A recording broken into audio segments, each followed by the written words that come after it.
We'll get to those stories in a moment, but first tonight at 6, we're just days away from what some are calling a catastrophic situation, the potential for rail workers to go on strike. Everybody out that's railroad employee feels like they've been treated like dirt.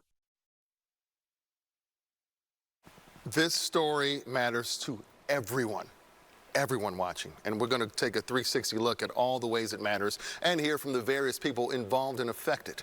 So trains accounted for more than a quarter of all U.S. freight movements back in 2020, second only to trucks. And what's on those trains? Important goods. Half of things like food, energy products, automobile parts, some of which can't easily be transported any other way.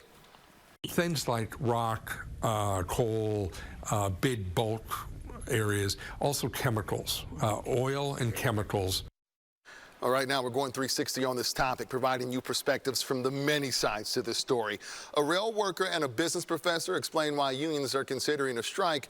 We talk with a Kansas senator and explore the impact to the metro through the eyes of a small business owner. Plus, an economist lays out how this could impact the overall economy.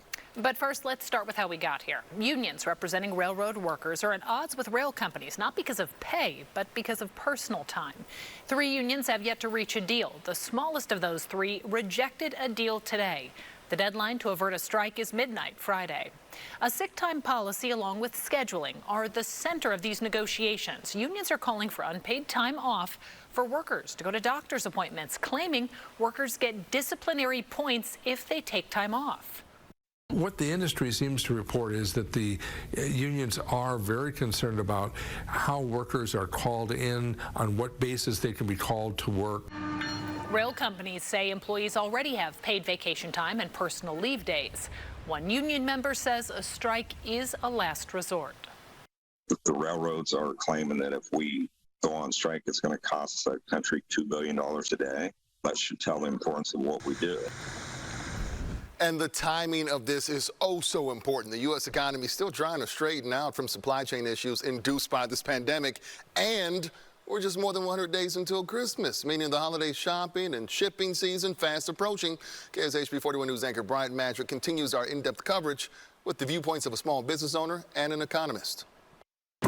If you run a business during this pandemic, how do you describe normal? Normal is such an interesting word, and I don't know if we continue to define a new normal. If there was a definition, Jeff Huff would probably come up with the word pivot. He co-owns a furniture store near the Crossroads. The first pivot was around supply chain issues last year, but the impact still lingers. About a week ago, we got some furniture that we had almost forgot that we had ordered about 1.5 years ago, and it had shown up. Now the latest pivot is around a potential rail strike. Sometimes it's, one step forward, 2 steps back. A lot of this furniture is moved by train. The rest, they make with used floorboards from tractor trailers. We clean it up, sand it down, plug it, and then we put it into furniture, mantles, beams, doors, all of those kind of things. Creations slowed down by a strike. Tractor trailers are staying on the road longer now, so our supply of the lumber that we would use for furniture isn't as abundant as it used to be in the past. Whether it's furniture or another product, an economist we spoke to says moving those products by truck could cost 3 times as much. Now, rail is an option, but if there's a strike, that option is gone, and that could mean you paying a lot more for whatever that product may be. If you think about that box of cereal on the shelf, right? $5 box of cereal, 50 cents of that cost is due to transportation. That 50 cents is now $1.50. So that $5 box of cereal just became $6 a box. UMKC economist Larry Wigger says the real pain is felt if a strike drags on weeks or months. For Huff, it's just part of a new reality where the only constant is the need to pivot. Even with some of the best laid plans, sometimes you've got to make adjustments along the way. In Kansas City, I'm Bryant Madrick, KSHB 41 News. And keep in mind, the impact would be particularly noticeable in Kansas, which sees a